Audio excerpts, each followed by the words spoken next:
Kangaroo Studios, the AusBiz COB is the key stuff you need to know about the day in business and finance. Well, hello, and welcome to the COB. A pleasure to be here with you. I'm Nadine Blaney. And I'm Juliette Sarli. What a day. The second biggest drop on the ASX 200 this year, Nadine. The CBO 200 there down 2%. The ASX also down that amount. Tech plunging today, all these concerns about the so-called AI bubble, and of course, all eyes on Nvidia reporting in the US later this week. Yeah, a few big risk events on the horizon. So I walked by our screens just before the noon hour and said, oh, I didn't know the market was down that much. And yeah, as you mentioned, just going sort of from bad to worse throughout this session. So we'll check in on the S&P ASX 200 at the end of this program when we've seen the last of the day's trades go through. But safe to say, we're down a pretty punchy 2%, and it's only Tuesday. Absolutely. So it really is a case of this 5-month low being driven by tech troubles. A lot of great conversations today about whether or not we're in an AI bubble or not, and quite a few differing opinions. So we had Chris Watling from Long View Economics, Hatem Diab, Gerbes Kawasaki, among those talking to us. All of those interviews, of course, on our website. I loved what Chris Watling just said to Andrew earlier. This AI mania is like fishing in shark-infested waters. Ooh, there you go. There's something to take away. So not only that, but we've got a big data drop coming through in the US tonight. So we'll discuss that all with our expert guest, who's coming up, Martin Crabb from Shaw Partners. But I think the beginning of the call started with some review of PLS. Of course, it's in lithium. Lithium, as I said, is enjoying its moment in the sun. But the big question is, will it last? Will supply then come on to meet this, well, what looks like demand, or at least what's being reflected in prices? So lithium responsible for some of the gains today. Yeah, and Ganfeng Lithium Group forecasting demand growth of 30 to 40% for lithium in 2026. Ord Minnet's David Lane saying similar. I spoke to him, so he looked at some of the stocks that are on his radar. Let's have a look at some of those lithium stocks, though, as that was a bright spot today, including the likes of PLS up almost 4%, Liontown up by 2.4%. So when we take a broader look, though, at the mining sector, not good, not very pretty picture being painted at all, with BHP taking a pretty punchy 3.7% hit. So that is a big weight on the market in terms of market cap, and it wasn't much better for those other miners that you see on your screen either. And the tech sector hit hardest. Technology won there, a big fall. I just spoke to the CEO, Ed Chung, earlier. He is a little concerned maybe we are at the cusp of an AI bubble, but he's certainly not concerned about the outlook for Tech One. Sweet 16 years of revenue record growth. And he says, look, they're still on track to make $1 billion in terms of that forecast for their own company, saying, look, there's still a lot to be done. But of course, investors didn't really like the fact that there wasn't a very solid outlook from the company. Bad day to come out with results as well. That was the stock of the day, so that's a little tease to keep you interested. Let's get to some of the other corporate news out there, though. And Rio Tinto says that it will cut output at its alumina refinery in Gladstone by 40% from October of next year. BlueScope also under pressure. It disappointed investors somewhat, flagging results near the lower end of its guidance. TPG, meantime, says that a customer died after failing to make emergency 000 calls on the company's network. I guess really sad echoes of what we've learned about Optus as well. And it's in a trading halt, we should point out as well. James Hardie, they're up by more than 10% now, 34% rise in second quarter sales, but also, of course, forecasting a pretty solid full year number. Yeah, and also it's a seasonally strong time of the year for housing in the US as well. ALS, meantime, says that net profit did fall by about 12% to nearly $142 million for the first half of the financial year. And sports tech firm Catapult also spoke to the CEO, Will Lopez, today. Look, they are looking pretty good, 19% rise in annualized contract value. But again, not a great day to come out with numbers, was it? No, not at all. Let's make sense of it all with Martin Crabb. A very warm welcome back from Shaw Partners, the CIO there. So Martin, is this a case of stocks on sale, or something fundamentally is shifting here? Yeah, there's clearly some repositioning going ahead of the biggest company in the world's profit result Thursday morning our time, which is going to be the focus, and the fact that a few insiders have sold out. Peter Thiel's hedge fund sold out. SoftBank have sold out running into the results. So there's a lot of risk around this number. Just remember, this is a $4.5 trillion US business, so it's 3 times the size of the Australian market just by itself. So there's obviously a lot of concern and positioning ahead of that. As you mentioned, a couple of companies came out there and, I think T&E, the market was looking for 21% growth. They're only doing 19, which still sounds like a pretty good number for me, but not good enough for the market. Catapult, again, the stock with big expectations built into it. And then, let's throw into that, the data on Friday from China was horrible. Their economy's not performing.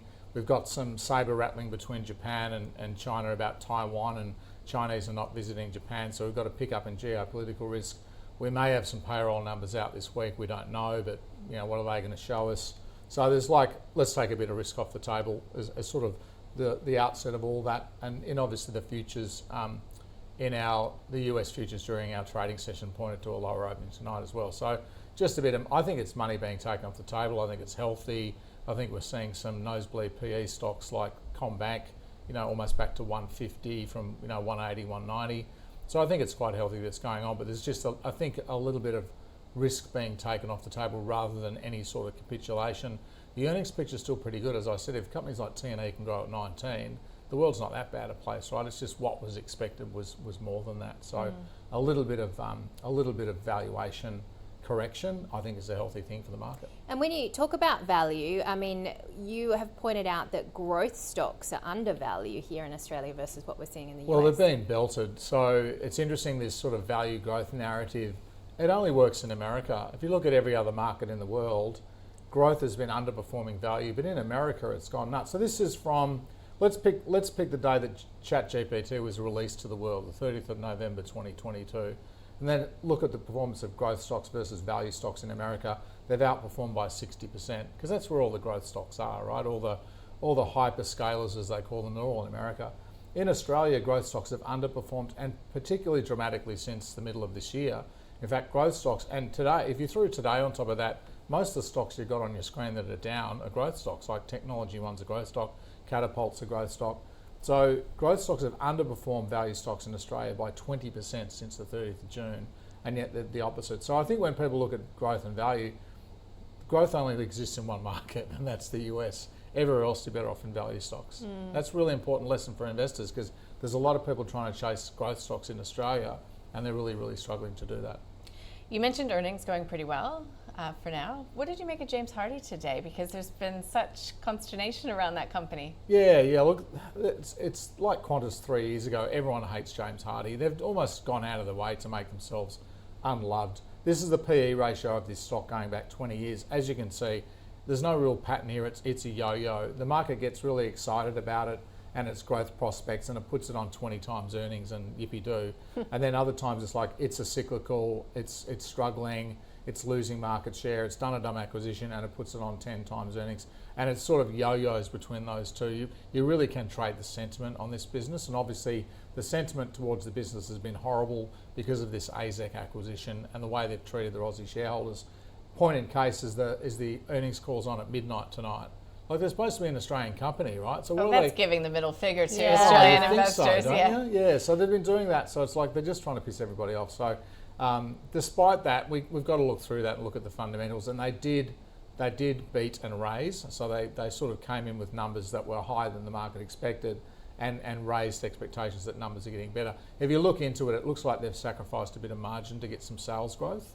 So, and they pointed out higher raw material costs as well. So I think this is probably a low grade beat, but the market's like so devoid of good news on this stock that, it's positively rated 10% in a falling market. So if you've got it in your portfolio, you're feeling pretty good about it today, albeit it's probably still down 15% for the month. All right, give us some good news. The RBA. It's not good news, is it? It's good. If you're a mortgage holder. No, well, for our customers are mostly retirees with sitting on bank balances and floating rate debt. So most of the bank hybrid market, which is still a $40-odd billion market, is all floating rate debt. So if you've got floating rate debt, you're not looking at rate cuts anymore. So we've completely taken rate cuts off the table. There's a small probability of maybe a cut sometime next year. But if we compare that to the 17th of October, which, if you remember, that's when the labour number came out, the labour force number that came out that was really strong, and the market said, whoa. So we've moved away from a 3.1% terminal cash rate to probably a 3.6% terminal cash rate. So no rate hikes, and that helped with the negative narrative today. It's like I think the RBA minutes were very, very clear that they're not cutting rates. Now, just remember that, 2 months ago we were looking for 2 cuts, now we're looking for no cuts. The market is fickle. So if we get a couple of bad labour force numbers, and I'm not saying we're going to, but if we do, people will be talking about rate cuts again because interest rates are restrictive. The Reserve Bank's admitted that interest rates are restrictive. They're probably 1 or 2 cuts away from being neutral. Neutral's probably 3 or 2.85 or something like that, right? So we are restrictive, and therefore any weakness in the economy, they will cut rates. They have to cut rates. So everyone's saying, oh, the economy's okay and concerned about inflation. That's true today, but you get a couple of bad months of labour data, they have to change their tune. So don't be surprised if that narrative changes. But for right now, you can sit comfortably in your floating rate debt instruments.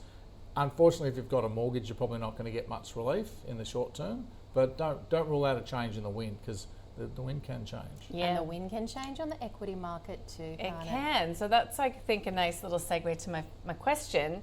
What are you suggesting people do strategically then, now, while we're seeing this increased volatility in equity markets, knowing that the end of the year really is just right around the corner? Yeah, I mean, we're still saying that, look, if we add up all the pieces of the jigsaw puzzle, it's still constructive for growth assets. The one caveat to that has always been valuation. Like, the growth outlook looks okay.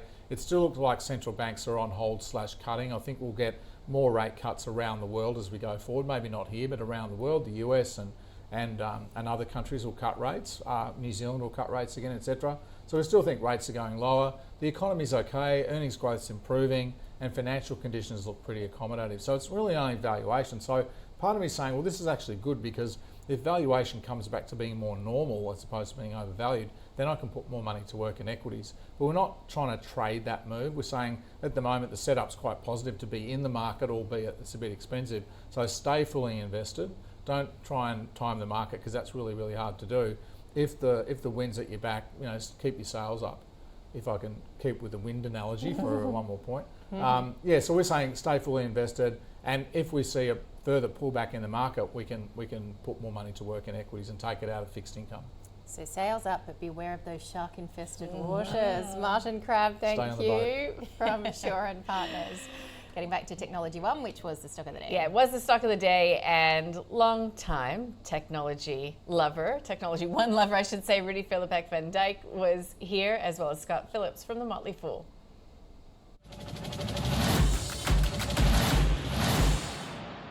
In the current context, almost like a bear market-like environment for companies that are trading on above average PE ratios, in particular, obviously, when they're AI beneficiaries or growth companies, technology. So I'm going to be very biased here.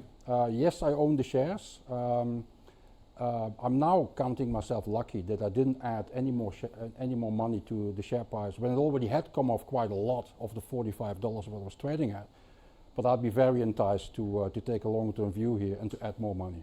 So in my opinion, one or two things needs to happen. You either need profit growth to increase even further, or you need the market to always pay a higher PE, a significantly higher PE, and kind of have your value grow with profit growth with no change to the price earnings ratio. Is that possible? Absolutely. But we've seen with CSL and others that when the market all of a sudden goes, yeah, no, not anymore, then all of a sudden, even if the business continues to perform, a reduction in the price earnings ratio, let's say it goes from 70 to 50, you're going to lose a third of your value close enough to it in that journey, even if the company keeps growing profits. So I just can't in good conscience buy Technology One at the current price. I would love to own it at a cheaper price.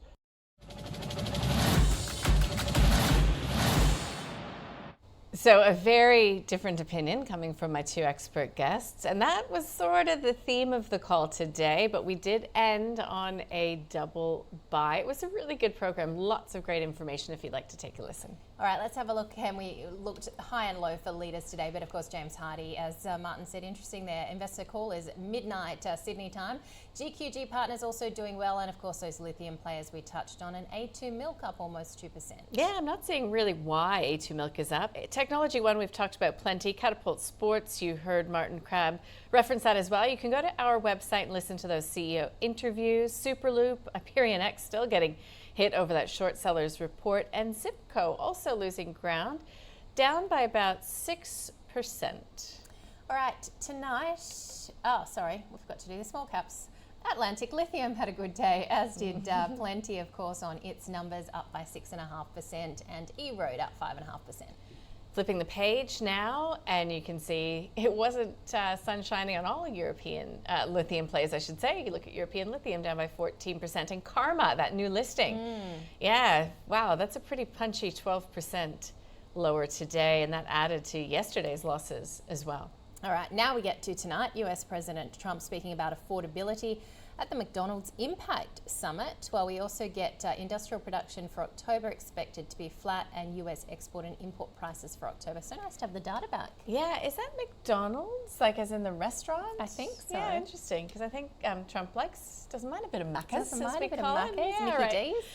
Tomorrow, we get the wage price index for the September quarter. We also get earnings from New Farm and Webjet Group, with AGMs from HMC Capital, IGO, Medibank, and Seek. All right, let's open our eyes and have a look again. Take our hands off our eyes. Yeah. Oh, we're down 2% there. Similar loss on the ASX 200, 8,469. So slipping below 8,500 points, a new 100-day low.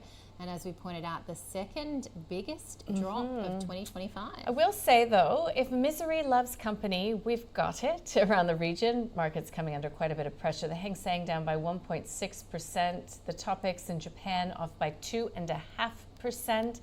And as Martin Crabb from Shaw & Partners was saying, U.S. futures are struggling. They have been all day, and more negative than I've seen them actually in quite some time. So shedding about 0.5% for the S&P 500. But again, it's just nervousness, isn't it, ahead of Nvidia and ahead of some of this data that we haven't seen for quite some time, when so much is hanging on Fed expectations. But could be a good time to go shopping. Anyway, we'll see what tomorrow brings. 9:45 a.m. Eastern. We'll see you then.